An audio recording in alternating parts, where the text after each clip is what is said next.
Hello, guys. Welcome back to the Unwanted Mind podcast. This is episode 14. Once again, I'm very excited to be here, to able to talk about the entertainment news that happened this weekend. And I think I just want to start off saying rest in peace to the people that passed at the Buffalo shooting. Just a horrific sight. It's a horrific thing that happened. Um, yeah, I mean, I just felt like I needed to say that. God bless them. God bless the people that died. The person who did that, the shooting, may he fucking rot in hell and may he, die. You know what I mean? It's just like, that's insane that some shit like that could just happen. Very unnecessary, obviously. And I'm not too good at these type of topics. That's why I don't really talk about like kind of like news type stuff like that. So I stick more to entertainment, but I just feel like it was needed to say that.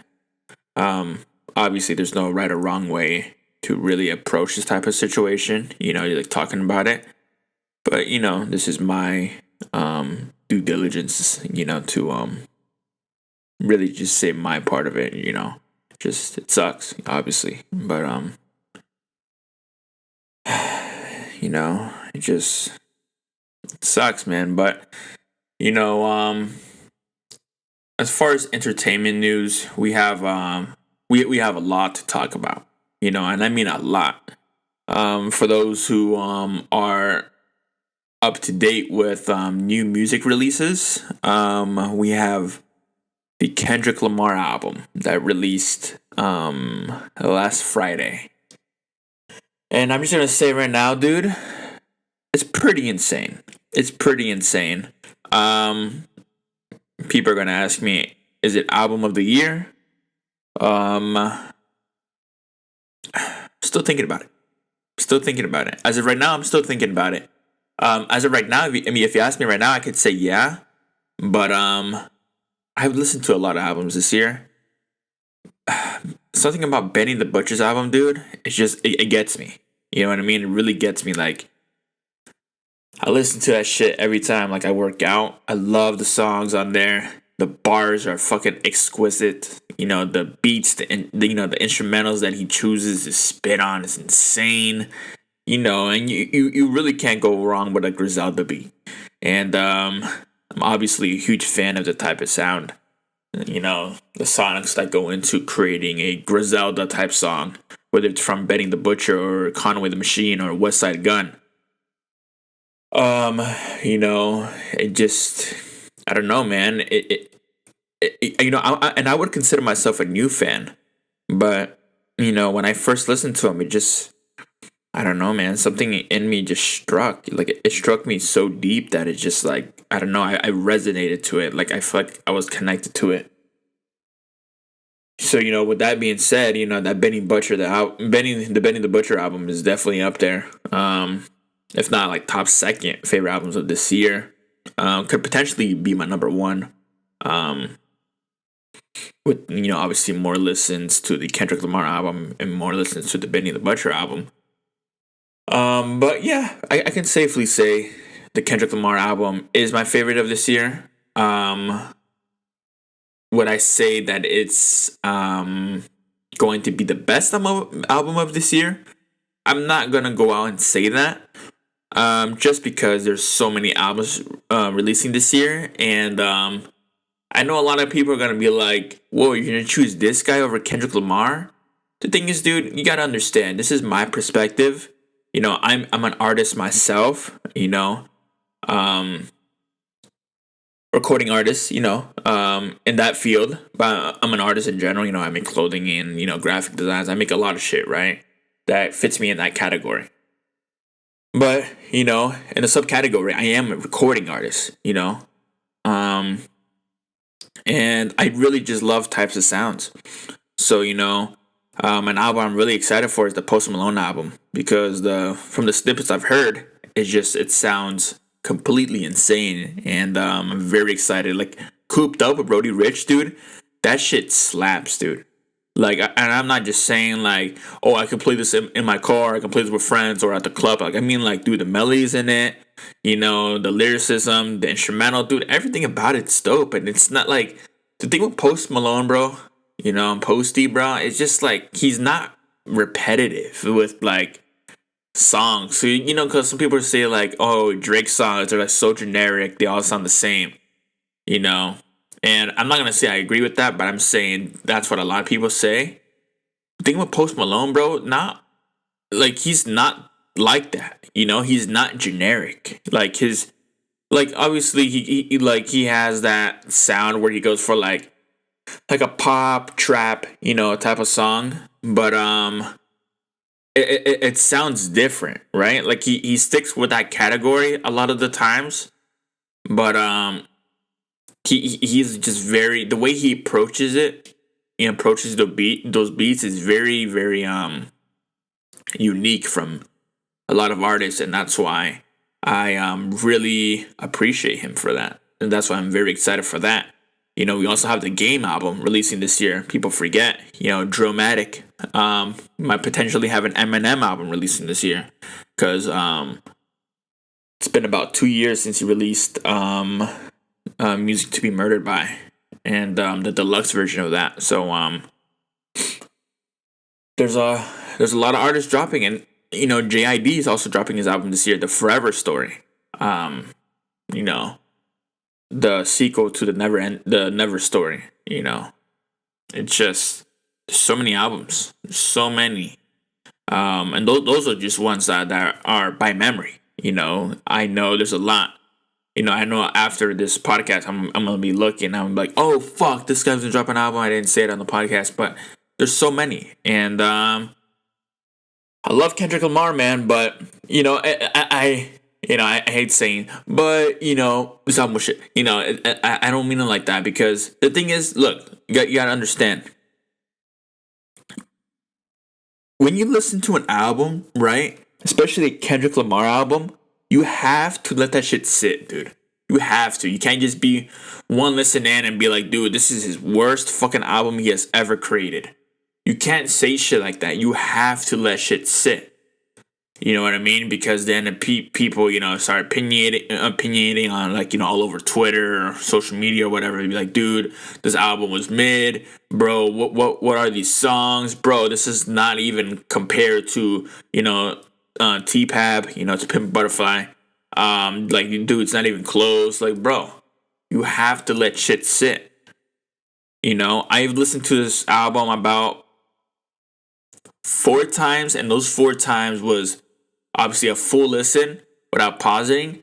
I watched 2 of my favorite reactors listen to the entire album. Actually, 3. 3 reactors watched the entire album and just hearing their takes on it. Anthony Fantano as well, seeing his review on it. And I listened to the full album in like a car ride, like a long car ride, on Sunday. So yeah, about 5 times, I guess. I've listened to this album, and and that's why I love I love watching reactors react to type of shit, because I want to hear their take on it. I don't want to just see some troll on fucking Twitter be like, dude, this album was mid. Okay, I'm like, all right, thank you for the insight. I'm gonna use it. Like, nah, bro. It's just like I want to hear well thought out fucking opinions and shit. I don't give a fuck about people commenting shit. That's cool and all, right? So yeah, I really got like, I really started venting on this. Like, I was literally listing the topics for this podcast, and I really just got into this. But I will talk about more about the Kendrick Lamar album. I want to be able to say the other topics, so you guys are tuned in for the entirety of the podcast. So obviously, first topic we have for today is the Kendrick Lamar album. Huge anticipation for this album. We also have the Billboard Music Awards. There's the winners. I know a lot of you guys, like the award ceremonies or the award shows and all that. Seeing who wins, who's in the mix, who's being nominated, all that. I'm into it too. But it's cool to watch it, but personally, in my opinion, winning the award, it's cool and all, but you know, you shouldn't let that base whether your music is good or not, or the opinion you have it on someone. Like, say you wanted Drake to win, and like, I don't know, Olivia Rodrigo won. You'd be like, oh man, maybe Olivia Rodrigo is better. Like, don't let them change your opinion on an artist that you like. Stick with your opinion, And who are these people to be judging? You know what I mean? You really just gotta be aware of that shit. We also have Travis Scott returning to stage, performing new music. And that's also a big one, for reasons being, from the incident that he had at Astroworld, once again, rest in peace, and to the people that passed at his festival, due to a lot of reasons, circulating around media, but blessings. We also have Kourtney Kardashian and Travis Barker getting married. It's a topic a lot of people are talking about. We also have Camila Cabello, I believe that's how it's pronounced, replacing Kelly Clarkson on The Voice. We have Young Thug lyrics are being used as evidence in his gang incident. That's crazy. And also, I watched the Doctor Strange movie, so I want to give my review on that. Just a fair warning before I do that. There will be spoilers, so, I'm letting y'all know now. I gave y'all a spoiler-free review on the last one. No, but based on what I thought was going to be in it. This is spoilers, so, I'm just saying into the podcast there will be spoilers based on this topic, so just be well aware if you haven't watched the movie yet. And if you haven't, what the fuck are you doing? You know what I mean? It's not that difficult to get tickets. Like, trust me, it didn't take me that long. We also have the NBA playoffs. There's 4 teams now. Semifinals. We have, and what I'll get into later on. I will not say that right now for those of the people for those who don't know the teams that are in the semifinals right now. I will get into that later. So you stay longer listening to the podcast. So I mean, yeah. Without further ado, let's continue the discussion of this Kendrick Lamar album. So, for this Kendrick Lamar album, Mr. Morale and the Big Steppers, I believe that's how it's pronounced, because on the album, Baby Keem, he pronounced the album as Mr. Morale. So yeah, this Kendrick Lamar album, dude, how do I feel about it? Did I anticipate it to be this way? Is this his best album? There's a lot of questions circulating, and all my answers are gonna be, laid out right now. So, do I believe this is his best album? No, not even close, right? But the thing is with Kendrick Lamar, dude, you have to understand that I don't think, and this is my perspective, obviously, and he even mentioned on the album that perspective is key. He didn't mention on the album, but he did mention in the Heart Part 5 that perspective is essential, and we all have different perspectives, and so I'm just laying you mine right now. I don't think he's trying to top his albums. I really don't think he's trying to top his albums. And I heard a reactor say this, and I really agreed with it. I don't think he took 5 years to make this album. Because he did say that he was going through a lot of shit. He was like, in the first song, United in Grief, he was like, I've been going through something, 1,850 days with some shit. I was going through something, And, he said he had a writer's block on one of the songs. for like, I don't know, 2 years, did he say? I'm not sure, but it's understandable, right? Because when you, especially in the music field, when you work on this shit so much, dude, you really just like, you're really drained out.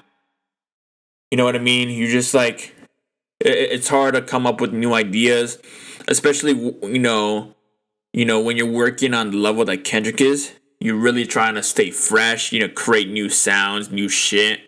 You're really not trying to stick. Because it's so easy to stick with the trends, right? But that's not what he's trying to do. Because obviously that's easy, and he can easily make a shit ton of albums, in the span of years if he was doing that shit. But he's not, and he's really trying to stick to creating unique shit that people have never heard. But I feel like this album, obviously it has its great tracks. Like, there's a lot of great tracks. For examples, N95 is dope. I've seen people say that Die Hard, is like a bland song. It's like composed as a regular R&B song. Die Hard is one of my favorite songs in this album. Father Time. We Cry Together. Savior's dope. You know what I mean? Anti Diaries. Mother I Sober. Mirror. There's a lot of great songs in this album. But when you're really comparing them to his discography, and the thing is, dude, and someone said this, and I also really agree with this.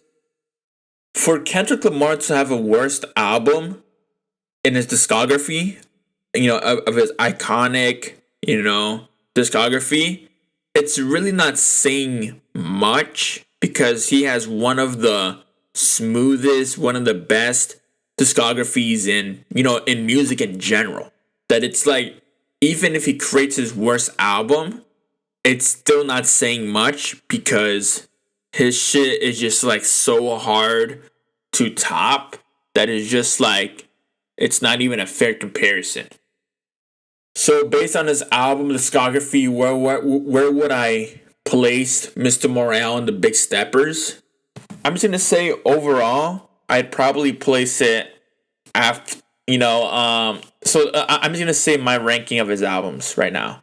So this is that part of so this is the section where I talk about this. So I'm gonna start from least to best. So at least I would say Section 80. So I will mention, I will consider what's his album, Untitled, Unmastered. I will consider that an album. So for last, I would, okay. So if I'm doing that, okay, I put last Untitled, Unmastered. That's the least. Like, that's the last one. Then I'd put Section 80. Then I would put Mr. Morale and the Big Steppers. Then I would put Damn. Then I would put Good Kid, Mad City. And then I would put To Pimp a Butterfly. So that's my order from least to best. So best being To Pimp a Butterfly, and least being Untitled, Unmastered. So Mr. Morale is like basically in the middle. So so this album is mid. But it's not mid. It's not a mid album by any stretch. But based on his discography, in my case, in my opinion, it is mid in this discography, right? But it's not a mid album. It's just mid in discography. And once again, he has one hell of a discography. And I'm gonna be honest, dude. I don't think anything he releases as far as albums, I don't think anything's gonna top To Pimp a Butterfly.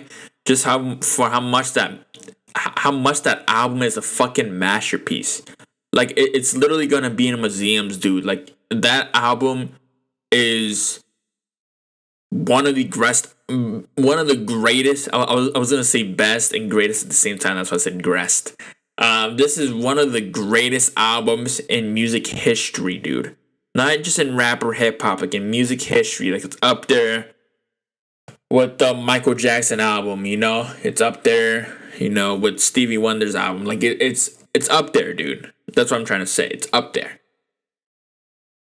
This is an insane album. That was an insane album, but with Mr. Morale and the Big Steppers, it and you also got to understand, this is my opinion based on now, right? If you ask me a few months later, a year later, it can be completely different.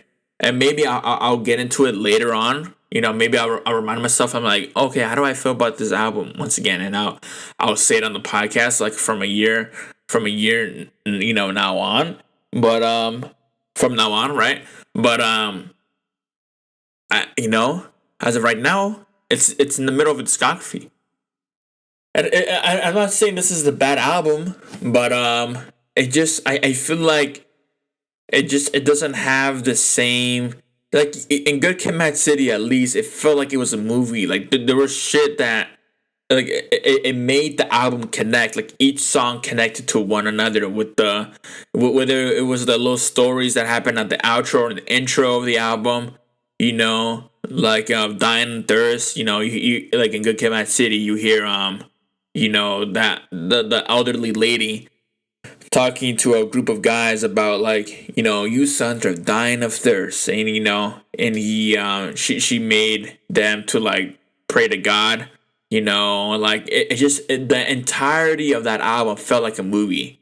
And the thing is, listening to albums, it really I feel like where you're at, like as a person, as a listener listening to the album, I feel like where you're at mentally and what you do in life, it really plays a big part of the album. Because I remember when I listened to Good Kid, Mad City, dude, for the first time, like probably sophomore year in high school, I was just like, I don't know, I just felt like I was like barely getting into the art world, right? I was like barely starting to make music. I was barely starting to make clothing. And I was really just like seeking inspiration and ideas from other artists. And, I would walk around in like right before school or during like lunch or something. I would like walk around, just listening to this album and just be like, holy fuck. Like I would walk around like parks and stuff, like neighborhoods. I remember it so vividly. I would just like walk around and just, like not pay attention to anything around me. I would just listen to this album and be so focused in. And I would like literally walk sometimes and just like cry, like based on the shit I was listening to. Like, because, like especially like Sing About Me from Kendrick Lamar, I would just like tear up, dude. I would just like so in this album that I just felt like, holy fuck, dude. Like, I feel like connected. I feel like Kendrick Lamar was like my savior, bro. Like, and like he says on the Mr. Morale and Big Step, he's like, like Kendrick may save you, but he is not your savior. Cole may, make you feel empowered, but he's not your savior. I love how he says that shit. 'Cause it's so true. It's so fucking true, especially like, listening to Kanye or some shit. People would like be like, oh, dude, Kanye's my god. But it's like, nah, dude, Kanye is he's speaking the word of God, right, through his music, but he is not your savior, right? God is, obviously in my opinion, I know a lot of people have different religions. You don't have a religion. I understand that. This is just my perspective, and I'm speaking about it on my podcast. You know what I mean? So, but I also want to be aware, right? I'm aware that we're all different human beings, but for those who do connect to what I say, God is your savior, right? But I just felt so emotionally connected to Good Kid, Mad City. And, and the same with To Pimp a Butterfly. I would listen to the album. I would listen to these albums front to back, and I just felt very connected to these albums, and that's why I feel like the environment where you're at in life really, really, you know, you know, amplifies how you feel about about the albums you listen to. And with the Mr. Mariel and the Big Steppers, I feel like I have to listen to it more. Obviously, I have to listen to it in different places. I can be walking around, maybe at the gym, or just be like how I feel about it. I know Die Hard, it makes me like tear up a bit. Blast just has an amazing voice, amazing chorus. It just makes me tear up a little bit. What Kendrick says on his verses, it's like, "Do you love me, honey?" Da da da da da da da. I love his flow. I just, dude, it puts me in my emotions. I want to pull up the lyrics. What Blast was saying. He's like, "I hope I am not too late to let my demons straight." I forgot about this flow. I forgot how the flow goes, but it's like, "I know I made you wait, but how much can you take? I hope you see the God in me. I hope you can see. And if it's up, stay down from me." Like when he said, "I hope you see the God in me," that really made me tear up. Cause I'm like, I'm just thinking just from my view, just like me working towards my music and towards my clothing and TikTok, like everything I do on social media. I just I really, it just really, just, you know, flashed in my eyes. I'm like, man, do people really see that my intentions are good? Like, do people, the people that look at my stuff, do they really see that I'm really serious about what I do? Not that like really that their opinions affect what I'm gonna do, because I'm gonna do my stuff regardless of what they think.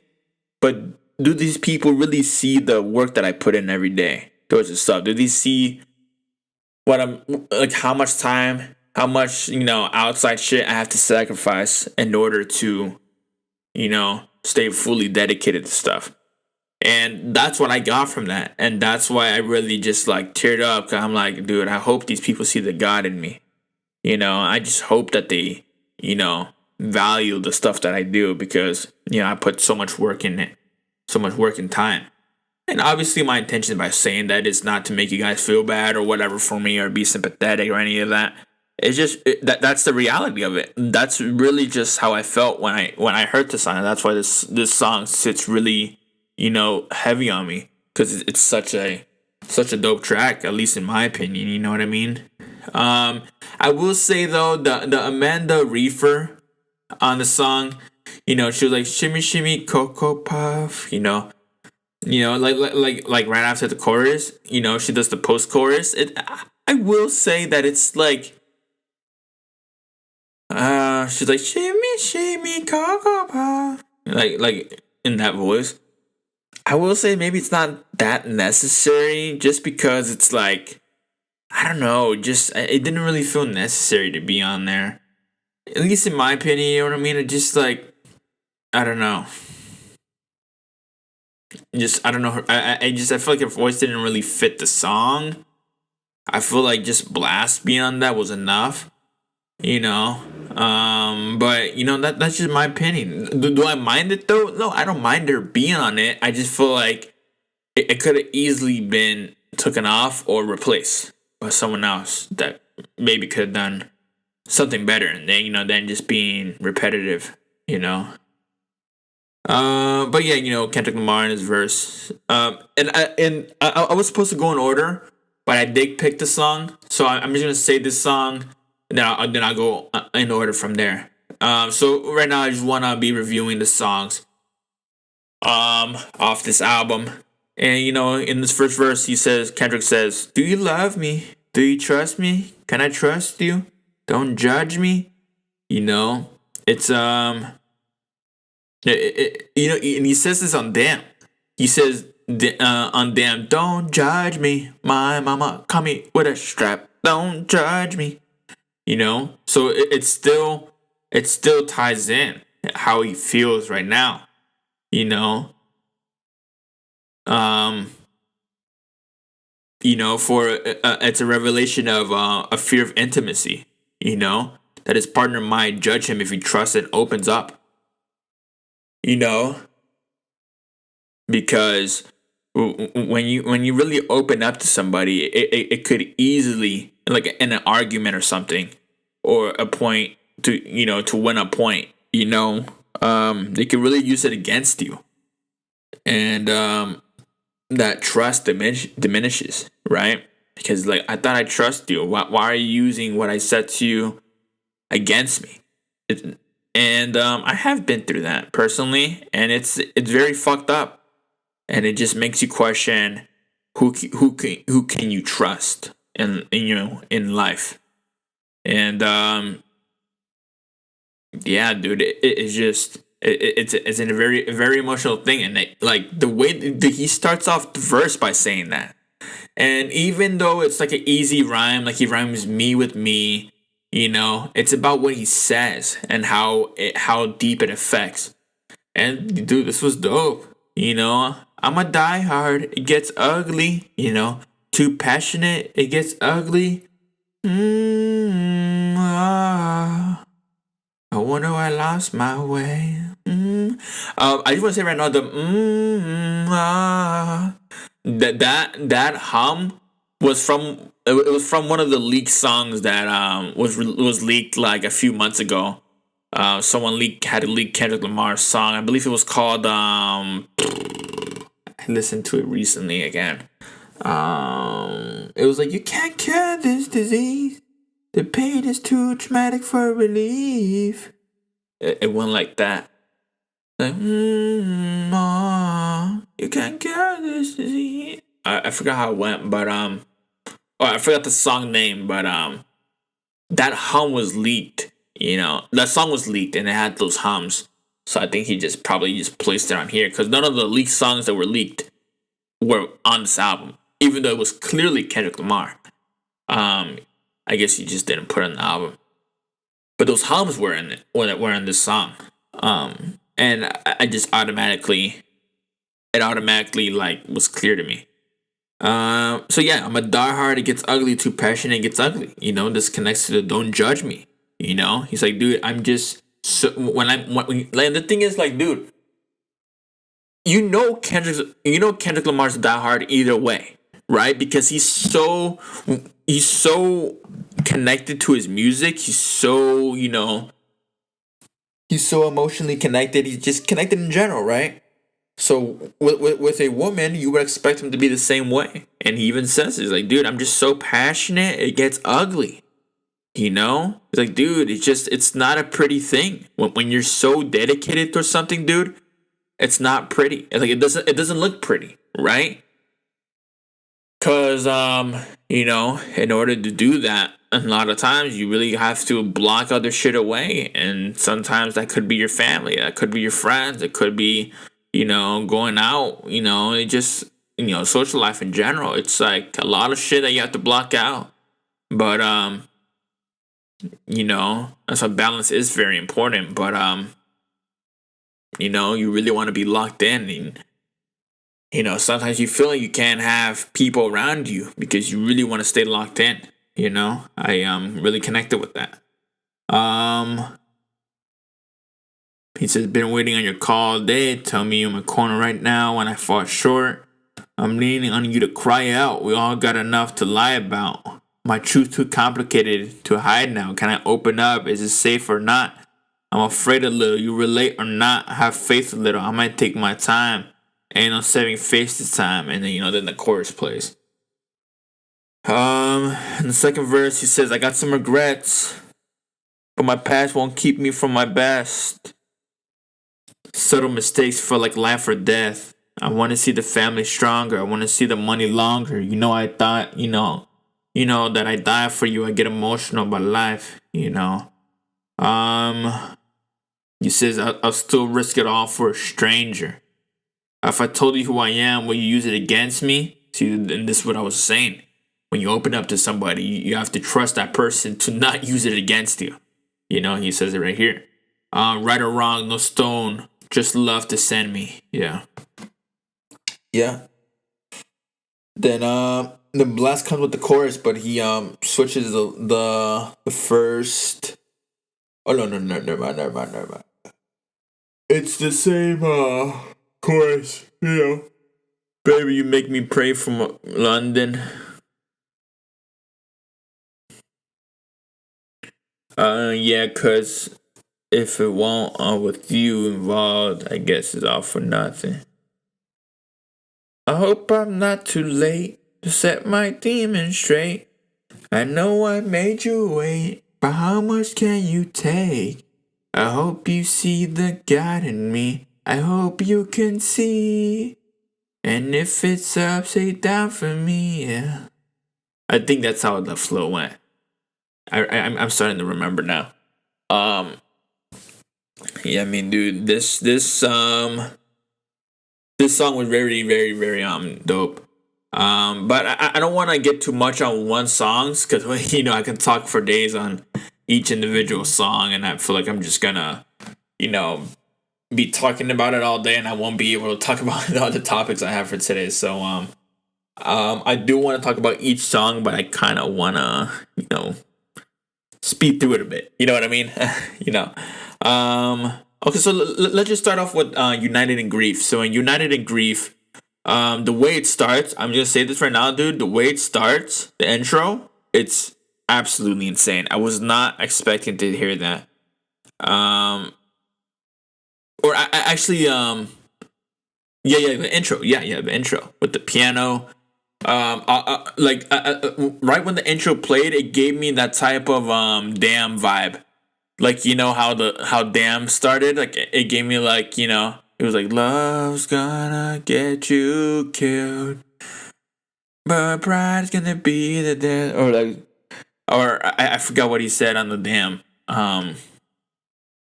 You know some shit like that.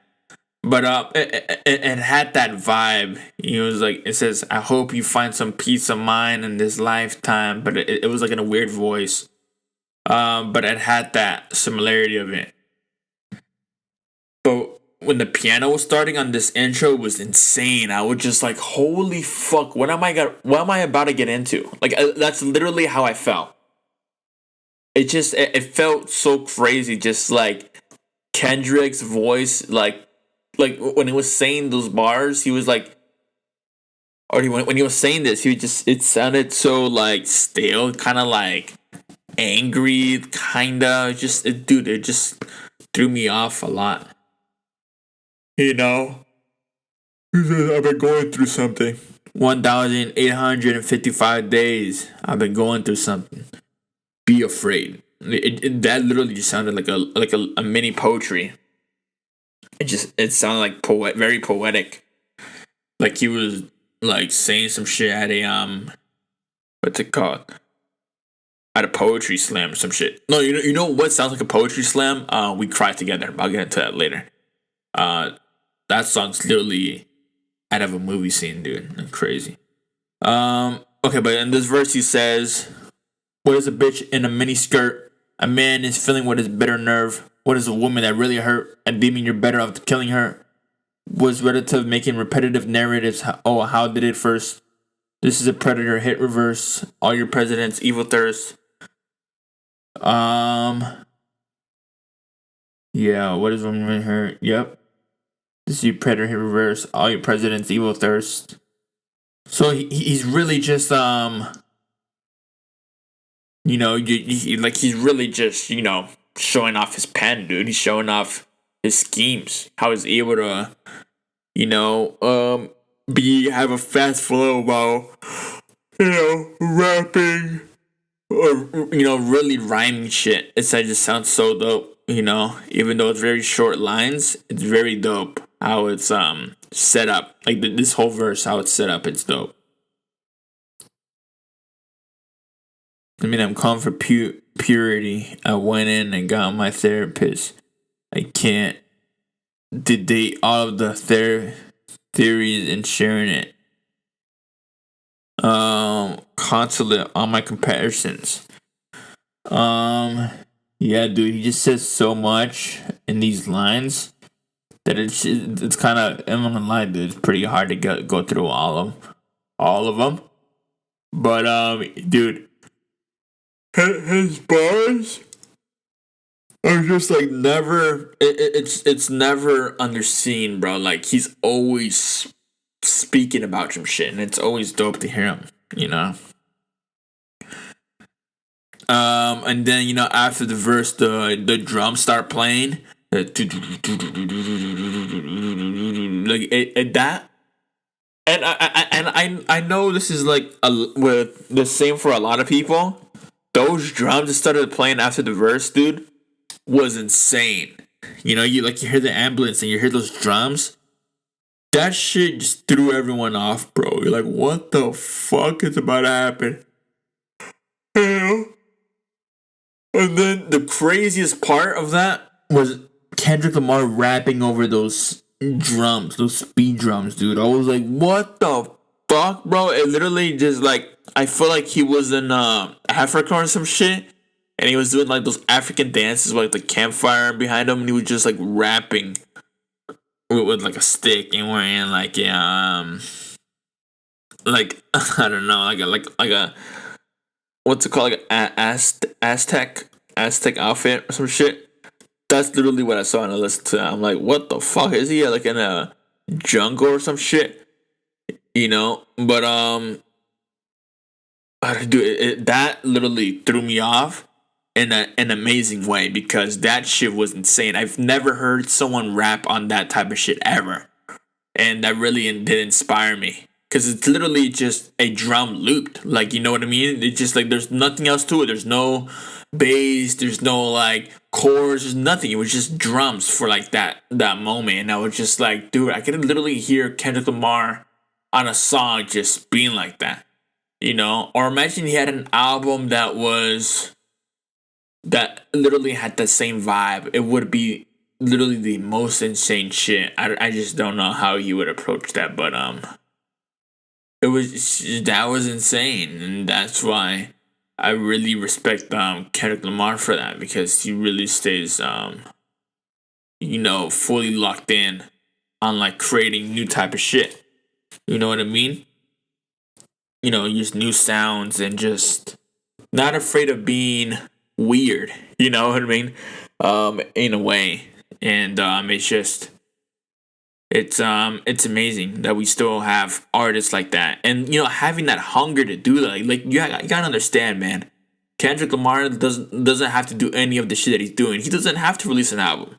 You think, bro? He gives a shit, bro. Like, oh, my fans want an album. Like, bro, he doesn't have to make an album, but he does it because he cares, and dude, this song, I don't know how he approached the song. Like, imagining you're an artist, right? And you get played this beat. Like, how do you be like, oh yeah, I know what to do with it, dude? I'd be like, what the fuck did you just play me, bro? Like what do you expect me to do on this? And producers like, I don't know, go crazy. It's like, yeah, dude, I'm literally I'm literally psychophrenic now listening to that beat. It's just insane, dude. Like the composition of that beat, and I don't know if Kendrick had a lot to do with it. Maybe he works with the producer to create some shit like that. Maybe that could be the case as well. But just like, imagine you're just like a regular artist, you get played that beat, you're like, what the fuck, bro? Like, how do we even approach that, dude? There's so many different parts of the song of that beat. How do you even just like, all right, I got to speed fast in this part. I got to slow down here. I got to put a chorus here, like, and then I got to put a bridge. I'm like, bro, what? What do you mean? But that's what Kendrick Lamar pretty much mastered. He can literally rap on any beat that you give him, as long as it fits his music, as long as it fits his the way that he does shit. It's gonna be used, and it's very dope to see shit like that, So yeah, he talks, he's on the chorus, on the drums. He says, "The new Mercedes with the black G-Wagon, the where you from? It was all for rap. I was 28 years old, young, 20 mil in the tax, but Couple mentions just for practice. 500 in the jewelry chain was magic. Never had it in public. Late reaction. 50K to the cousin. Post a caption. Prayed none of them had the captive. Then then after the drums, the beat changes. It changes, but it still connects with the drums. But new sounds get added to it. Then he's like, I grieve different, and then you hear I don't know if it's whether it's violence or not, but it's very sad violence. And he's like, I grieve different. That was it's crazy how he goes from rapping so fast, kind of braggadocious. Then he's like, I grieve different, but it makes sense, right? Because the reason why he's braggadocious on that verse was because it's kind of like an insecurity, right? It's kind of an insecurity, the reason why. And I feel like that's really the case with a lot of these rappers. Why they always flash about their jewelry, or they flash about how much money they have, all this shit, the girls that they fuck, all that, right? It's really insecurity. It's really showing people dude, look, I'm doing this, I'm doing that. Really trying to prove people. It's all insecurity, and it's it really fantasizes me how a lot of motherfuckers aren't aware of that shit, right? They're not aware that what's it called? That this shit really doesn't matter, bro. It really don't. Yeah. But this chorus was insane. Grieving different, you know what I mean? He definitely does grieve different. And then he's on the second verse. North America tour, my incentive. Free 5 to fun. She was a motto dedicated to songs I wrote in the Bible. Every hair done in a bun. Energy in the room Big Bang for Theory. God, hoping you hear me. Okay.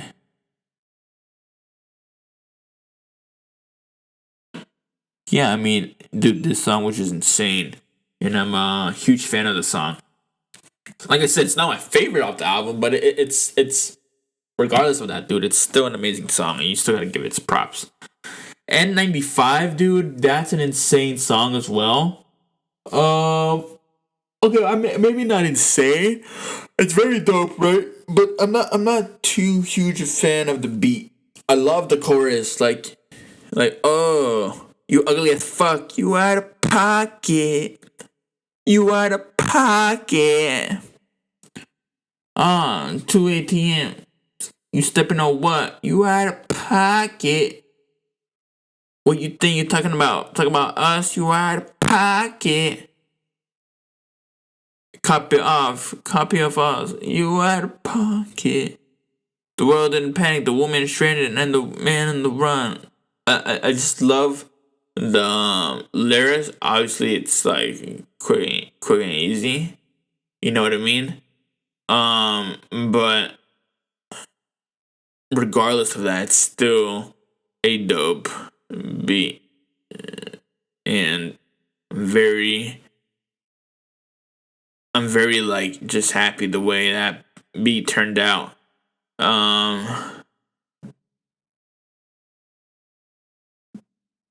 And I'm just very happy over the way it turned out. You know what I mean? And definitely one of my favorite songs. Like I said, Baby Keem's also on this. And I think I said this before, but I really didn't expect Baby Keem to be on this album. Cause even though they're cousins and all, I understand that. But I'm like, this dude kind of needs more room to grow. But hey, I guess Kendrick was like, yeah, nah, he's ready, bro, and he put him on the album. If he wasn't on the song, he was producing for it, and it's a very cool thing, because Kendrick Lamar is he's a dope artist. I'm very proud of this guy, and yeah, dude, N95. How do you feel about it? I just saw on media that N95 was like a lot of people's favorite songs from the album. Um, there's also a music video in N95 where Baby Keem kisses Kendrick Lamar in the cheek. People were like, "Hey yo, bro, what the fuck?" We gotta understand, but those are cousins, bro. It's cousin. It's the cousin kissing on his cheek, bro. It's just like, hey yo, bro, come on. It's not. I don't know, dude. I feel like when you put an artist too much on an album, like especially like this, it I don't know. I feel like it kind of messes shit up. Like I just really feel like a lot of artists just want to hear their own take on shit. You know what I mean? And even though it is dope, so yeah, bro. N90. I mean, yeah. N95 was dope. Um, Worldwide Steppers though. Worldwide Steppers was pretty. It was pretty dope. I feel like there was more bars on this. Um, yeah, there was more bars on this. This was kind of an aggressive song. Not like much for the beat, but the lyrics, dude. Like what Kendrick was saying is insane. Um, and the thing is, people get mad at Kendrick Lamar, bro, for a lot of his opinions and shit. But most of them aren't even his opinions, dude. They're just he's rapping from different perspectives. And this is what people like really forget. He's rapping from different perspectives, dude. He's not saying he does all this shit, bro. Like you know, like in and I'm obviously I'm gonna get into this a bit further on, but like in Anti Diaries, bro, he was rapping from like different perspectives, like, and mostly his perspective, he was saying maybe that isn't the best example, but like in the Hard Part 5, you know, he was rapping from Kobe's perspective, from like Nipsey Hussle's perspective, from you know, OG Simpson's perspective, Juicy's perspective. Like he was rapping from a lot of perspectives. So you know, with what he says, dude, you really just can't. You really can't really judge because he's not saying that he does shit. You know what I mean? I'm also gonna say this, like the overall album on the song a little bit too, but the overall album having the addition of Kodak Black, I'm just gonna say right now, dude, my opinion, not a huge fan of that.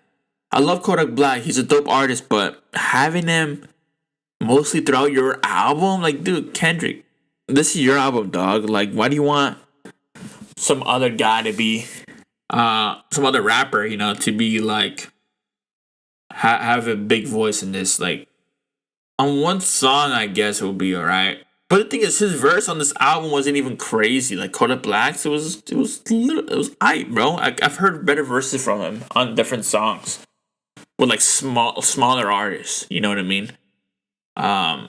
Compared to his, So I don't know. That's just how I felt. I understand. People say that a Kendrick like saw himself in Kodak. Like he sees himself in Kodak. Kodak's also an Israelite as like Kendrick Lamar, so they connect on that. But I'm like, cool, you guys connect, but you don't need him on your album. You know what I mean? I that's just how I felt. Because Kodak, he has a very distinct voice, and I just didn't really feel like it went smooth with the transitioning of songs. But maybe like I said, I have to let this shit sit. Maybe later on I'm like, dude, this is probably his greatest idea that he's ever done. I don't know. We'll see. But as of right now, I can be like, yeah, it's not crazy for it. But I still respect Kodak. I still respect Kendrick. Just not my favorite song. You know what I mean? But hey, it is what it is. Once again, it's Kendrick Lamar's album, so he can do whatever the fuck he wants on it. This is just my perspective on it. Let's see what else we got. Yeah,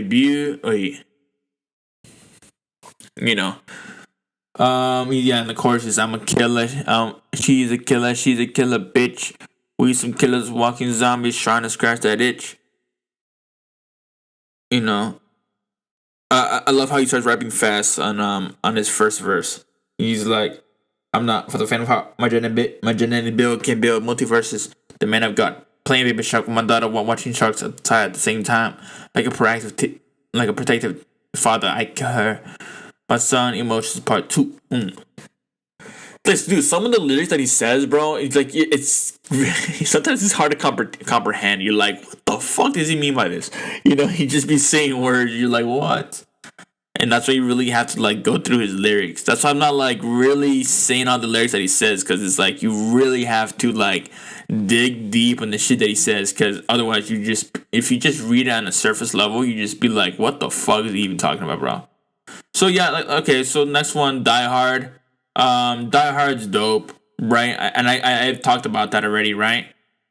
So I already talked about Die Hard, so let's get into Father Time, right? So in Father Time, dude, I'm just gonna say, dude, like, this song's mostly about daddy issues, and I'm gonna say from a personal standpoint, I don't really have daddy issues. Obviously, you have, little issues with like, parents. I mean, and it's just like I think it's just like a son daughter thing. Like it's just like when you're a kid, you kind of have little issues, and I'm not saying I have like issues with my parents, and as a kid, I'm not a kid, I'm a young adult working towards my shit, you know what I mean.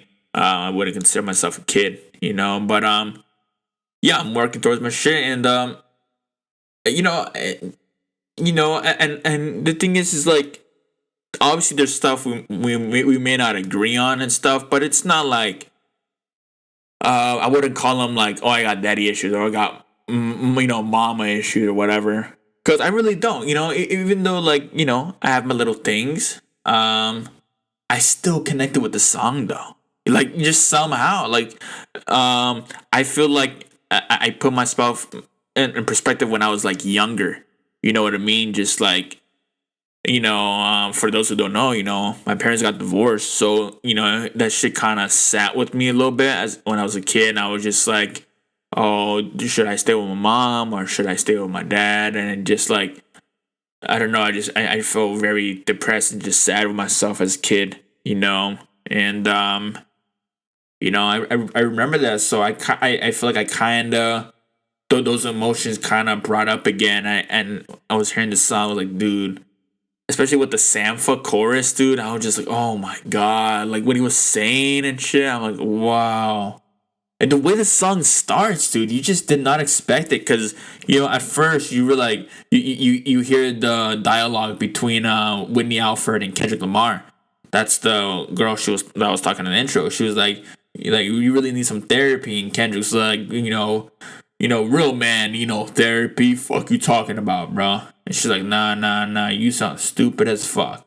And the thing is that's the stigma of it. You know what I mean?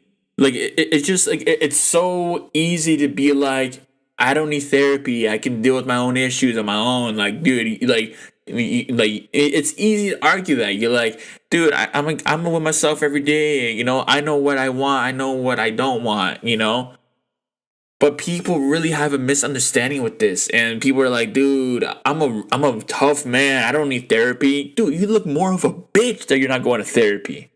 You know what I mean? And that's my personal opinion. You look more of a bitch that you don't want to go to therapy because you're afraid to deal with your own shit. You know what I mean? Because you claim that you got the shit figured out, but then why are you still going through shit? Why are you still having hard times with certain shit? Why do you block out certain shit because you're afraid to get your feelings hurt or whatever? You gotta hit this shit straight on, bro. You gotta face it. You know what I mean? So that's why I love the intro of that. It's that stigma of like, I don't want to go to therapy. I'm like, I'm too man to do that. I'm too old to do that, bro. That's like, that's like for when I was a kid, bro. I'm like, oh, I have a, good earning job. I got, I pay my bills, all that shit. I got my own place. I don't need no fucking therapy, bro. I'm good right now. It's like, nah, dude, you're not understanding it, dude. You're just not understanding it. Therapy is really about just like connecting with yourself, connecting to your feelings, not bottling up your emotions, not hiding your shit, just being full spill with it. And that's why I really love Kendrick lyrics, because he's full spill with it. You can tell this motherfucker Kendrick has been through some sessions, dude. He's been through some therapy sessions. You vividly see that shit because he's just so in tune with how his emotions, and he's just so aware of the shit that he goes through that it's just like, dude, this guy obviously goes to therapy. He's very aware of what he has dealt with and what he is in currently. You know what I mean? And Anthony Fantano, a very popular music critic, he even said, dude, this whole album sounded like a therapy session. I'm like, yeah, it is. Why? Because, he goes, you can tell he goes a lot to that type of stuff. Or maybe, like, he doesn't go a lot, but, like, he's an artist, and the way he writes, he's a poet. He really is a fucking poet. Kendrick is really a fucking poet. So you really have to write from a truthful perspective. It's so hard to lie when you're a rapper, dude. And, not a rapper. I'm not gonna say rapper because, I know a lot of rappers, they use songwriters and shit. But, it's so hard to lie, like me personally, because I do write, very oftenly. It's so hard to lie about shit. Like, the thing with me, dude, I have like extreme like OCD when I'm like writing and shit, because I'm like, if I wrote some shit like, I got 200K on my wrist, I'm like, dude, no, I don't. What am I saying? And even if I did, I'm like, dude, someone has said this already. Why am I writing this? Am I really gonna say this shit? Like, I have the most extreme OCD when I write shit. Like, I literally it has to resonate. It has to be real. I can't be like, dude, I got 200K on my neck, 200K on my right. No, I don't. And I don't want to. Even when I start making money, bro, I'd rather be like boasting about owning property or owning stocks or some shit. And people are like, oh, whoa, you're cool. I'm like, dude, but you got to think about this shit. This shit is generational wealth, though. And that's what a lot of people would be like, oh, you're cool. Dude, they're insecure about their own shit. And the reason why they bash on you is because they want the same exact shit, but they just don't have it, and they're not working towards it. That's why they bash you for it. It's insecurities, dude. And the more that you worry about this shit, the more you're just like, the more clear it is. Like, for me, dude, I see the insecurities like shining off motherfuckers, bro. Oh, you're cool. You're rapping about this. Like, bro, what are you talking about? You're insecure as fuck, and I know you want this shit, but you're not working towards it. Like, bro, like tell me what you're doing, bro. You just like, the motherfucker be like, yeah, I work a 9-to-5 job. Like, dude, yeah, I can tell. Because why? Because you're bashing the motherfuckers that's actually trying to succeed. Like, bro, why do you gotta hate on people for fucking, doing the best that they can? And I know I'm going to tangent. I'm doing my own therapy session right now, by talking about this shit. But like, that's what Kendrick Lamar is doing, though. He's just throughout his whole career, bro. His whole career is a fucking therapy session. He's so just in tune with what he says.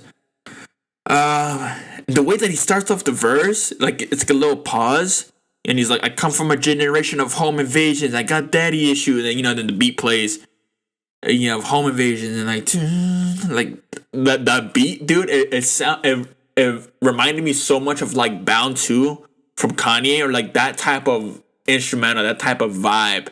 I was like, whoa. When I listened to it, dude, I'm like, this is an instant classic right here. Like not even just the song, but the instrumental.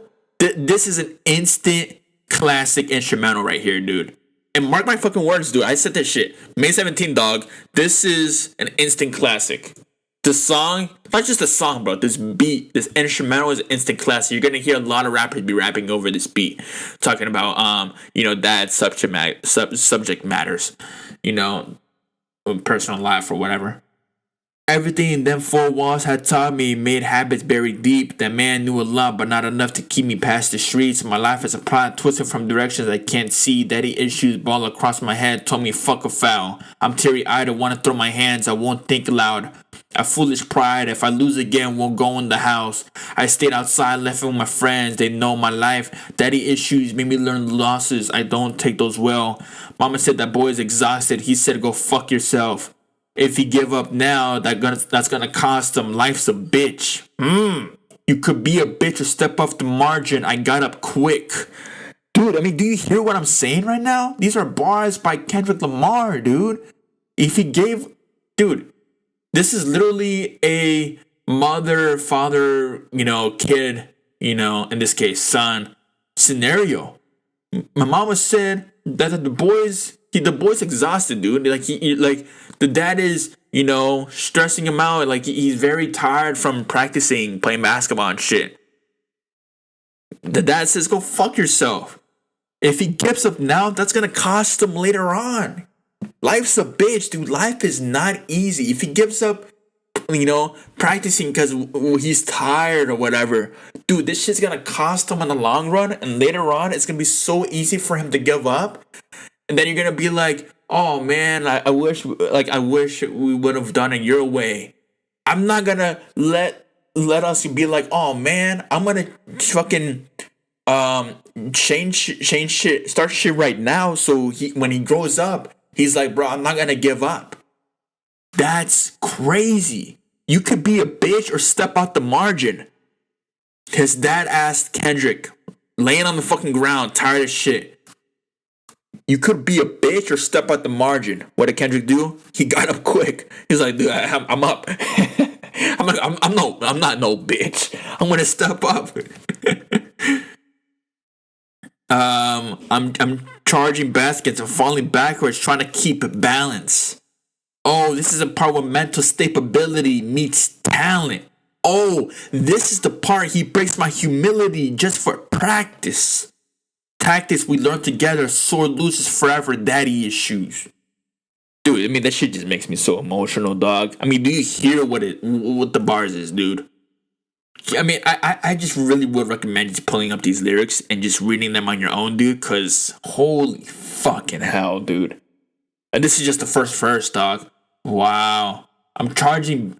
Oh, this is the part where mental stability meets talent.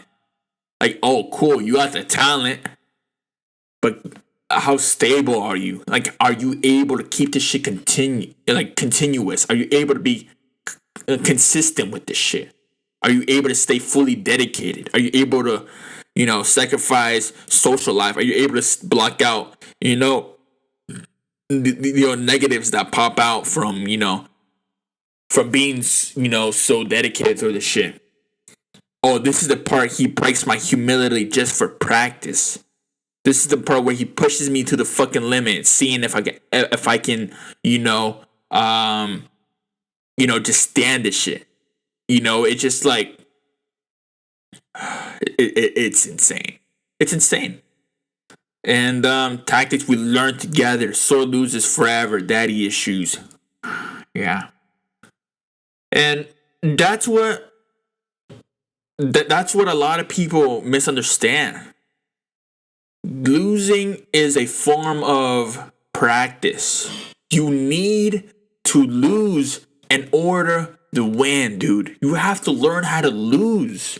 You can't win your entire life. You have to learn how to lose, bro. And that's what a lot of people misunderstand. But Sampha, dude, his amazing chorus, early morning wake up, practice on the day offs. I mean, it's just you know what this chorus is gonna be about. If that's just the first bar. Early morning wake ups. I had to wake up early. I practice on the day offs. Tough love. Bottled up, no chaser. Need no chaser. Need no chaser. Need no chaser. Early morning wake ups. Practice on day offs. Tough love. Bottled up, no chaser. Yeah, no chaser. Yeah, no chaser. Yeah. It's amazing, dude. And Sampha reciting these lyrics, it's on another level amazing. You know what I mean? Sampha is just the fucking... I mean, he's really just a gift from God to this earth, dude. It's insane. His voice, his aesthetic, everything about this motherfucker is outstanding. Especially on a Kendrick Lamar song, which we have never before heard. Yeah, early morning wake up. You have to wake up early. You gotta practice on the day off. If you really want to be the best at the shit that you claim that you want to be the best at, or you claim you are the best at, you gotta put it to the test, motherfucker. You really gotta show that you're meant for this shit, that you're built for this shit. 'Cause a lot of motherfuckers like to claim like, oh, I'm the best at this shit. I'm the best rapper. I'm the best, artist. I'm the best, basketball player. I'm the best designer. All right, you gotta step into the test. Are you able to do this shit? His dad pushed him to do this shit. It's tough love. At times I feel like, like I'm talking from the perspective of Kendrick right now. At times I didn't feel like my dad loved me because he pushed me so hard towards the shit that I did. And I honestly, yeah, I can relate to that as well. Like personally, I can relate to that as well. So I kind of like, kind of speaking for the both, me and Kendrick, right? But it was tough love because he wanted me to win so bad that he had to be tough. Like, imagine if he was like sensitive with my shit, bro. I wouldn't really take this shit serious. Like, he had to be tough. That's in his way, that was the only way to learn. It's crazy. There's a lyric in here that went viral, like right when the album dropped. It was when Kanye got back with Drake. I was slightly confused. Guess I'm not mature as I think. Got some healing to do. That's real shit. Because a lot of people they and I can be a victim to this as well. I can be clear victim of this. Maybe not clear to you guys, but obviously in my life, it's clear to me. You have like relationships that you just like block out. You're like, oh, this guy did wrong to me. I'm just gonna block him out. But the hardest thing to do is like, maybe I wanna talk to this guy again and be like, let's just be cool, even though you did wrong to me. Let's just be cool, so we don't have any bad blood. You really have to be very mature to do some shit like that. Let me tell you, bro. That's crazy, especially for like Drake. Because Kanye really went at Drake, dude. You really went at him, dude. That Drake was just like, all right, let's get back together. It's crazy. It's like Drake being like, or it's like Pusha T being like, hey, yo, Drake, wanna be cool again? And Drake being like, yeah, sure. It's like, he's like, he said some bad shit about your whole loved ones, dude. Like, yeah, you really gotta be mature to fucking be cool with that. Yeah, dude. I mean, there's just so many songs in this album, and I'm talking a lot about each song, and I have a lot of topics to talk about. Okay, Rich Interlude. I didn't really like Rich Interlude because I just don't feel like Kodak Black fit with this album, and that's why I rate this album lower than a lot of his albums, because like I just didn't feel like, cool, you got Kodak Black, but why is he throughout your whole album? Same with Baby Keem. I love Baby Keem, bro, but like, this is you, Kendrick. This is your album, bro. Why do you have? I don't know. It's his view. It's his album. It's his direction. So if you feel like it was necessary, I really can't question the man. I can't question Kendrick, but I personally just didn't feel Kodak fit good with this. The Rich Spirit, it was dope. Taking my baby back to school, then I pray for her because you bitches ain't been cool. You bitches never been cool. Writing testament, painting pictures. Yeah. This song was definitely a vibe.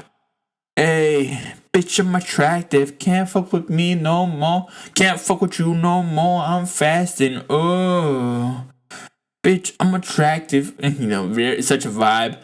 This is definitely a song I'm gonna be playing a lot around the house, during the gym, bro. It's just like, it's such a dope Such a dope song. There's really not much to be said about it, but just like it's very catchy. It's very catchy. I could definitely hear the song on the radio. I could definitely be my mom being like, "Yo, who's this?" Yeah, I mean it's a dope song. It's a dope song. This one's yeah. I mean, talk a lot about this one. We Cry Together. Can I just say that? Like, right when I heard this song for the first time, I'm like, I don't even think this is a song. Like, genuinely, I'm being genuine about this. This is not just being me being over dramatic or whatever. Like, I don't even think this is a song. I really feel like this was a movie scene. Like, there's visuals to this shit. It's a movie scene converted into an MP3, and we're just hearing the voice. Like, that's the voice audio. Like, I really do feel that's the case with that. I know it's not the case because obviously Kendrick's Lamar, he's an artist, but I feel like if someone clipped like a part of a show that they really enjoyed and they converted it into an MP3 and they put it on the Spotify and it was like a scene that was like 4 minutes long, like enough to be a song. I was like, dude, that's literally what they did. They literally put a movie scene or a show scene and converted it into song. Like this was like a show or a movie where like a couples are arguing and shit. Like that's literally how I felt about that. And I'm really convinced. Like I really do feel convinced by that.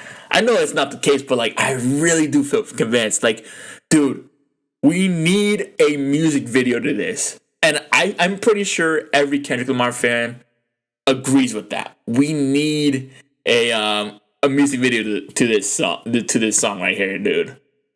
And dude, I learned this a few days ago. This is an Alchemist beat. What the fuck, bro? I was like, I knew it sounded familiar, but I was just like, who could make this type of beat? And then I started hearing it more, and then in a video, I believe it was Anthony Fantano once again. Shout out to him. To all those Melon fans that listen to me. He said it was an Alchemist beat. And I'm like, oh, yeah, it is. Because, dude, and I feel so stupid because, like, I listen to a lot of Griselda. And Griselda is, like, they're always linked, whether if it's Danger, the Ranger, or what's his name? It's the Latin producer, Henry Ford. Not Henry Ford. Harry Fraud. Henry Ford, the fucking car guy. No, what's his name? Harry Fraud. And Alchemist. They do a lot of collaborations with them. And I was like, dude, it has that vibe. It has that Conway the Machine, vibe and shit. I'm like, dude, I just want to hear a beat like that with Kendrick and a Griselda member. That would be so dope, but it didn't happen on this album. Hopefully there is a collaboration between them. That'd be dope. I mean, they collab with Eminem, so I'm like, so the possibility is there, But yeah, Kendrick Lamar and a fucking Alchemist beat, and this is the fucking song that comes out from it. Holy shit, dude, that's insane. It's insane. He really should have put a featuring Alchemist as well. It would have been dope. But Taylor Page, dude, had no idea who the fuck she was. And after this shit, I was like, oh wow. She's definitely a writer, dude. She's definitely an actress. Like, she was given lines. I don't know if she wrote it. She probably co-wrote it with Kendrick. She was given lines, and she really acted out on this shit. Like, if this was genuinely a scene in a movie, she would 100% be nominated for an Oscar. Like, this is insane. This is actually beyond insane. Like, this, when I first listened to this, dude, I felt the anger Kendrick Lamar was doing from the male perspective. I genuinely feel like I was in an argument, and after the song, I was like actually pissed off. I'm like, fuck, I need to cool down. I need to walk off.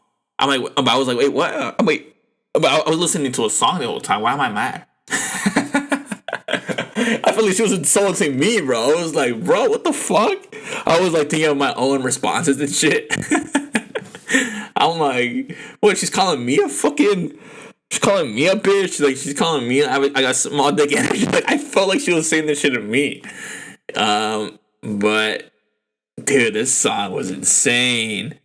There's a clean version that's going viral right now because like the whole. For those who know, if you listen to the song, the whole chorus is "fuck you, no, fuck you, bitch, oh fuck you, oh fuck you, bitch." Like the whole chorus is like just you. I mean, the clean version is just you. Because obviously you can't say fuck or bitch if it's a clean version, right? So the whole chorus is you. It's so fucking funny. I don't even know why it's a clean version of this song, but there it is. Shout out to the guy who had to fucking take all those words out. I mean, just why even bother to make it a clean version? You just fucking put the instrumental out there. Just show some respect to the instrumental, bro. Like real shit, though. Yeah. There's a lot of lines in this shit to talk about. I really don't want to go through all of these. I don't want to talk about all of these. I'm just like skimming through, talking about the ones that pop out the most from all of these shit. I know that you fake busy, get your feelings and miss me with that reverse psychology. Man, bitch, you tripping. Who got you that rolly chain? And who put that car in my name? What you think? I'm gonna kiss your ass? You know what? Fuck you, bitch. Fuck you. Now fuck you, bitch. Fuck you. Wasting my time and energy trying to be good to you. Lost friends, family, gained more enemies cause of you. Bitches staring at me in Zara, hoes scratching my cars up. Should have followed my mind in '09, just moved to Georgia. Oh, what? That's my fault now, bitch. You power tripping or guilt tripping. I held your ass down. You just kept me down. That's a big difference. Stressing myself, trying to figure out why I'm not good enough. Going to church, praying for you, searching for good in us. Little dick ass energy. I was trying to go big, but you was whack sucking this dick though. Well, shit, I should have sucked his. What'd you say? I should have found a bigger dick, bitch. Get the fuck out my face. Oh, what, you mad? Shut up, bitch. You got me fucked up today on God. You mad, little feelings is shot. Go text a raggedy bitch and tell you all that she got. Man, what, bitch? Let her know you packing your shit and gotta move by the first. Man, give me those fucking keys. Give me the keys. I'm gonna be late for work. Fuck your job. Today's gonna be the way you walk out that bitch. Give me my fucking keys. Nah, I like you parking that bitch. Give me the keys, bro. On God, you ain't getting these keys. Give me the keys. Give me my fucking keys. Now you mad at me and got you hollering for nothing. I do the same when we fucking. This was like out of pocket, bro. You out of pocket. You out of pocket. Act like the pussy ain't loose. I'd rather act like I'm coming. I'd rather fuck up the Jews. I'd rather fuck on your cousin. Bitch, you say you wanna fuck who? You heard me, bitch. It ain't nothing. Dude, it's literally a story, bro. Like, this is a legit argument written down on paper and recited by two outstanding poets slash lyricists slash fucking actors, bro. Real shit.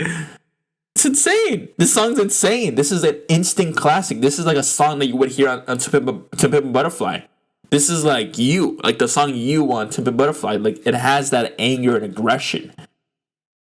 So much emotion, and that's why Kendrick Lamar really stands out from a lot of these motherfuckers. Purple Heart's the next song on the album. So for those who don't know, this is a double album. Each disc having 9 songs. Purple Hearts was dope. I don't think Summer Walker and Kendrick Lamar really have good chemistry with each other's voice. So, maybe he could have found someone better. I didn't really like the eat my ass part, Summer Walker said. Summer Walker definitely said that. Not sarcasm. Like, she actually said that. But I just want to make it clear that Summer Walker said the night Kendrick Lamar. Oh, Ghostface Killer. That's also in the song. It was just weird. It was out of pocket. The Ghostface Killer verse was dope though. It was really dope, genuinely dope. Kendrick did have a good verse. I just not a huge fan. The beat was dope, but I feel like it could have been doper if it was approached in a different way, right? That's how I felt about it. Count Me Out was dope, you know. Crown was cool. Silent Hill, no, Crown was actually dope. Silent Hill was okay. It was alright, you know. Okay verse from Kendrick, bad verse from Kodak. Savior interlude, literally just Baby Keem. Savior was cool. I like Savior. Huge fan of Savior. Anti-Diaries. Yeah, this was trending, Anti-Diaries, because obviously it's talking about Kendrick Lamar's experience with dealing with like transgender, like gay, you know, LGBTQ plus people that he knows, that's in his family. And he's really just rapping from the perspective that you know, when he was like a kid and stuff, he had a hard, not a hard time, but he just didn't fully understand the concept of, you know, being gay or transgender or whatever. And he always knew that his aunt was, you know, she was a trans, but his friends made fun of Kendrick for having an aunt that was trans, and they would bully him and stuff. But now he says it's more accepting, it's more, you know, it's easier to come out now from when it was like, you know, back then and all that. But you know, I like this. It really gave me Section 80 vibes, just because he repeats a lot for like the beginning of like each few bars, like each 8 bars. He's like, my auntie is a man now. Then he would like rap, and then then 8 bars after, you're like, my auntie is a man now. I love that. I'm a huge fan of that type of shit. Then on the second verse, he's like, yeah, he's also like, my auntie's a man. People were hating on him because he used the term faggot a lot, and I might actually get hate now for saying that. I don't give a fuck, dude. The thing is, like, Kendrick also said this on his album. Your opinions should not be based on being politically correct. Your opinion should be based on how you feel about shit, not being politically correct. I don't give a fuck, dude. Cause the thing, like, and people who hate on him for saying that, you gotta listen to the song. He said, I think I'm old enough to understand now, drinking Paul Mason with their hat down, back when it was comedic relief to say, faggot, faggot, faggot, faggot, we ain't know no better. Elementary kids with no filter, however. Like, he was referencing to when he was back in elementary. They would use that term like it was nothing, just like for funny, being like calling someone a faggot, like, hey, you're a faggot. They would say that, but to be comedic relief, like no one was offended by that. But now it's offensive, and it's understandable, right? I get why it's offensive, you know. It is a derogatory term to use against a LGBTQ plus person. It is, and I do understand that. But dude, I mean, he's talking about from when he was kids. And we got to think about what year that is. When Kendrick Lamar was a kid, you think, you know, people were like, oh, don't say faggot back then? Dude, come on. You know what I mean? Of course, people were okay with that. A lot of people. I'm not going to say everyone, but a lot of people were okay with that. You know, for Christ's sake, people still call people retards, even though that is fucked up. You know, that's also fucked up. People going like, oh, you're a retard. Like, bro, come on. Really? Being mentally, you're making fun of the mentally ill? Like, that's crazy. Yeah, I mean, this shit was trending over Twitter. People were like, oh, bro, you shouldn't be saying that. It's like, dude, but do you hear the context of it? Or are you just seeing that, oh, Kendrick Lamar said faggot, faggot, faggot? Like, you gotta see the context of it. And this is the second verse. it's a whole story. You know what I mean? He's telling you a whole story. You know? Don't just skip through the song or skip through the lyrics. See the whole story. See how he paints the picture. Close your eyes and be very vivid in the story. Then you'll understand. You know? So he had two experiences. His aunt, turned trans, and then the third verse, I believe his cousin, who was once a guy, became a female. Is it Demetrius is Marianne now? In 8 bars. Demetrius is Marianne now. I just love how he does that shit. He repeats like that, the one line, but then he makes a whole bars about that. Then he repeats the line again. Then he writes bars about that. It's like a long chorus, but it's not. It's a verse, but it's like a long chorus, and I really love that. There's 4 verses in the song. God damn, bro. 4 fucking verses about his experience, and people still hate on him for it. It's insane. But everyone has the right to have their own opinion. Mr. Mariel was dope. I like Mr. Mariel. Yeah. This was dope. I'm gonna be quite honest. I don't remember the song very vividly, but yeah, it's dope. Mother I Sober was cool. This was also one of the leaks on the that had leaked about Kendrick's songs, but it was the chorus. The chorus of this was from a leaked song that someone leaked from Kendrick. And then in the chorus was, I wish I was somebody, anybody but myself. Oh, I wish I was somebody, anybody but myself. This was a chorus, like I said. But now it was brought much lighter. Like Beth Gibson's from Portishead. She had recited these lyrics very lightly, and it was only those 4 lines. I still like the song. The song is very dope. I'm sensitive. I feel everything. I feel everybody. One man standing on 2 words. Heal everybody. It's dope. It really has a great message. And Beth Gibson did amazing on this. Even though she only had 4 lines on the chorus. But it's dope. It's just because you just hear constant bars. And then you hear this light angel voice. She was like, I wish I was somebody. Anybody but myself. It's crazy. It's dope. And it fits dope. The beat's really good. The beat's really great. I really like the beat. Mirror's dope. Mirror can be a little repetitive with I choose me, I'm sorry. I choose me, I'm sorry. I choose me, I'm sorry. But it's a dope song. And I don't know if that was the best outro. I'm just gonna keep it real, but it's a dope song, and I gotta give it to him.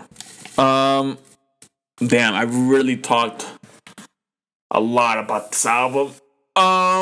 So I'm gonna get into the next topic real quick, but I'm just gonna keep it real. I'm gonna be kind of quick with it because I really talked a lot. And I want my review to be short. I mean, not my review, but the podcast to be not above 2 hours or 2 hours. I want it to be an hour and a half. So let's just get right into the next topic. So for the next topic for today, we have the Billboard Music Award winners. There's a lot of people nominated, and right now I'm gonna list everyone that won. And just let me know in the comments if you feel like someone else should have won, or just let me know how you feel about these, because I don't really care who wins, but because I still have my opinion on the person who I believe should have won, and I still agree with what I believe. But hey, man, it's it is what it is. But so top artists, we have Drake winning. I agree with that. Drake is just very consistent with his shit, his music and all. Top new artist, Olivia Rodrigo. I think Giveon should have won, being quite honest. You know, I've listened to a lot of songs from Giveon, to a lot of discography, and it's just incredible. Just incredible. So I'm not going to say every winner from this list, because I don't want to be, like, mention, like, the fucking country winners. I don't give a shit about that. I don't give a fuck about the electronic. I'm just gonna say the mainstream ones, right? That I give a fuck about as well. Top male artist, Drake. Yep. Yeah, I mean, from his, the other people listed on this section, yeah, Drake stands out the most. Female artist, Olivia Rodrigo. Dude, I'm just being real right now. I know a lot of people are gonna come at me, bro. Olivia Rodrigo is fucking overrated, bro. Like, she's overrated, bro. She won against Dua Lipa and Adele and Doja Cat and Taylor Swift? What? Bro, Dua Lipa should have won that shit. What the fuck? Top duo group, BTS. I like BTS. They're cool, but come on. Imagine Dragons was on there, dude. You really gonna say that BTS is better than Imagine Dragons and Glass Animals and Migos and Silk Sonic? Come on. Maybe Glass Animals. Maybe better than Glass Animals and Migos, but Imagine Dragons, bro? Come on now. Fuck off. Top Billboard 200 artists, Taylor Swift. I'm gonna say fair enough, because obviously I'd pick Drake. But I mean, Drake already won a lot. So Taylor Swift, okay, that's fine. Top 100 artists, Olivia Rodrigo, once again. Okay. Fuck off. Actually, fuck off. Top streaming songs artists, Olivia Rodrigo. Really, dude? I mean, she doesn't even have that many songs out. How the fuck is she winning top streaming artist? It's insane. Who else we got? Top song sales artist, BTS. Okay. Fair enough. Top, I mean, these are basically, I mean, this is based on numbers, right? This is not just like, or people are buying more shit, like, people would buy more shit. Like, no, these are numbers. Top radio song artist, Olivia Rodrigo. Once again, fuck off. Okay, I'm gonna say any Olivia Rodrigo ones, but I'm not listing out. I'm not okay. I am a bit of a hater, but I'm just not a fan of her, bro. She's really overrated to me, like how Billie Eilish is. Top Billboard Global, exclusively U.S. artist, Ed Sheeran. I mean, that makes sense. Again, I would pick Olivia Rodrigo, actually. Not playing. I'd pick Dua Lipa, real shit, but Ed Sheeran won. That's fair. Top tour, the Rolling Stones No Filter tour. Okay. Top R&B artist, Doja Cat. Fair enough. Yeah, I'd pick that too. Or Silk Sonic. Yeah, one of those two. Top R&B male artist, The Weeknd. Over Khalid and Giveon. Yeah, fair enough. I love The Weeknd. Top R&B film artist, Doja Cat. Over SZA. I mean, SZA hasn't really released new music like that, so yeah, Doja Cat. But we're talking about overall, I'd probably pick SZA though. Top R&B artist, top R&B tour, Bruno Mars at Park MGM. Okay. Top rap artist, Drake. Yeah, no shit. Top rap male artist. Wait, what? Oh, okay. So top rap artist was girls and boys, but it was just boys listed on the top rap artists. Okay, so top rap male artist, Drake. Okay. Top rap female artist, Megan Thee Stallion. Okay, no comment. No comment. Top rap tour, Omarion and Bow Wow. The Millennium Tour 2021. The fuck? Over the off-season tour and the Back Outside tour from Lil Baby? Come on, the fuck? Top country artist, Taylor Swift. And that's about it. Sit up. I'm just gonna name the big ones. Top rock artists, Glass Animals. Over Imagine Dragons. Over Machine Gun Kelly, bro. Come on, MGK is the best. Come on. I'm playing. 21 Pilots? Over 21 Pilots? Glass Animals? Okay, fair enough. It's fine. Top Latin artist, Bad Bunny. Okay, I know you guys fuck with that. Top Latin female artist, Kali Uchis. Yep, fair enough. Or Rosalia, though. Okay. Top dance electronic artist, Lady Gaga. Top Christian artist, Yay. Top Christian artist Kanye West. Let's go. Top gospel artist Kanye West as well. Hey, let's go, dude. We're on our fucking gospel shit, right? You know what I'm talking about. You know what I'm saying? You know what I'm saying? Top soundtrack and Kanto. Fair enough. Sing 2 had some bangers, though. Let's keep it real. Sing 2 had some bangers. Arcane League of Legends. Oh, never mind, dude. Arcane League of Legends had some bangers. That Pusha T track is crazy, bro. What are we even talking about here? Top R&B album, Doja Cat, Planet Her. Okay, yeah. Top rap album, Certified Lover Boy. Yeah, easy. Over Donda? Yeah. So, at least in my opinion, bro, CLB, bro, has just been proven to me just to be one of Drake's best albums, if not his best album, to me. Crazy. Maybe not his best album, but it's up there. Top rock album, 21 Pilots, God and Icy. I'm just gonna be real, it's not my favorite album from 21 Pilots, but yeah, it's dope. Trenches is still my favorite album from them. Top Latin album, Karol G. Okay, yeah. Top Christian album, Yay, Donda, over Carrie Underwood. That's crazy. Top gospel album, Yay, Donda. Top 100 song, Stay from Kid Laroi and Justin Bieber. Okay, top streaming song, Stay. Top selling song, Butter by BTS. Top radio song, Levitating by Dua Lipa. Top collaboration, Stay. Top Billboard okay, whatever. Stay. Top viral song, Kiss Me More, Doja Cat, SZA. Top R&B song, Leave the Door Open. Top rap song, Industry Baby. Really? The fuck? Okay, I mean, over Knife Talk though. And yeah, I mean that's pretty much the biggies on that list. So I mean I got Travis Scott listed on this album on this cover, so I kind of have to talk about Travis Scott. Okay, so for the next topic we have Travis Scott performing, preparing for his new album. Very excited for that.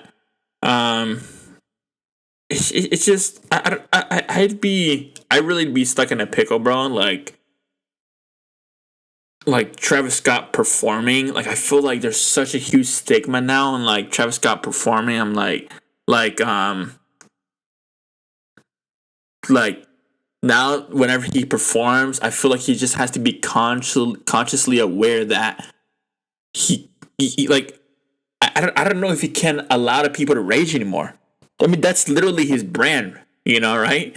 His fan raging over his music. But, like, I don't think that could happen anymore. Like, it's such a fucked situation. Like, he's known for having his fans rage and shit. But, like, now he has to be extra cautious about that.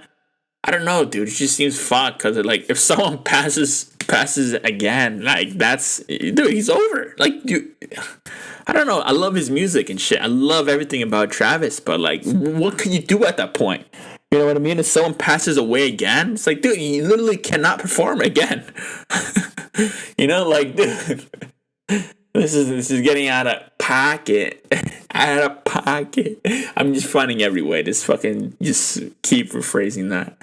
But yeah, I mean, the performance was dope. It was so weird, dude. I got so much inspiration from that shit because it was so unique. I literally got like old Kanye vibes from that. It was just so dope, and I really fucked with it heavy. I mean, yeah, dude, it was just like, what's it called? It was just so weird the way that the song too that he performed, the new song. I don't even know who that girl was. It reminded me of Lady Gaga, but I know it's not Lady Gaga at all. But it was just like her voice was just so strange on the chorus, and then just like Travis just rapping like it sounded like Kanye over like some weird futuristic beat, dude. I'm like, oh my god. Oh, and I forgot, Travis Scott's releasing an album this year potentially. What's the album name? I forgot what the album's gonna be. Utopia or some shit. Yeah, Utopia. Yeah, dude. I mean, that could easily be album of the year as well. I mean, there's just so many good albums dropping this year. Yeah, I mean the performance, which is insane. I'm so hyped on what this album is gonna be like how the cover looks. I feel like this Travis Scott album cover is gonna be insane, insane. Like Travis is known for having one of the greatest album arts of all time, and that's why I love that about him so much. Because when it comes like, dude, Kendrick really, and I hate saying this, but he really, really disappointed me with the album cover. Like, I love it. I love the message, right? He's holding his kids, the mother of his kids is sitting on the bed, and I love it. But it's too simple, dude. Like, I could have easily taken that with my phone, and there has to be more thought out to it, right? And the thing with Travis Scott's album covers, it's just so dope. Like, Birds, what was it, that Birds and Nights Sing Midnight or some shit? That album cover was so crazy. The actual one is dope as fuck. The rodeo, dude, like, come on, bro. That's why I'm very excited for the Utopia one, because I feel like the album cover is gonna look like futuristic. Obviously, the utopian. It's gonna look so dope, and I'm very excited to see the track list. The song name, the cover art, videos along for it. Because the thing with Travis Scott, bro, he's an artist. He's an overall artist, not just music. The videos are insane. His merch line is insane. Everything about this motherfucker is insane. The stage designs, dude. I'm just so heavily inspired about this motherfucker. Inspired. Did I say expired? I don't know. But inspired. Yeah, I mean, shout out to Diddy to let Travis Scott perform at the BET Awards or MTV Awards? I don't know. It was so dope though. And yeah, dude, I'm excited for the Travis Scott album. And let me know how you guys feel about all this shit that I said, because I know I talked about a lot on this podcast, and this probably is one of my longest podcasts. Because I talked a lot. There's so much to talk about. Not so much. I mean, there is a lot to talk about. I didn't go through everything, but the topics that was to be talked about had a lot of shit to be talked about. If that makes sense. And I knew this before talking about it, but I was just like, but I gotta record the podcast, so there's no way around it. I gotta talk about the shit. So I hope you guys enjoy the podcast. I hope you guys have a great day. Let me know how you guys feel about the stuff that I said. You agree with me? Do you not agree with me? Let's talk it out, bro. Let's have some dialogue. And if you stayed all the way to the end of this podcast, shout out to you, man.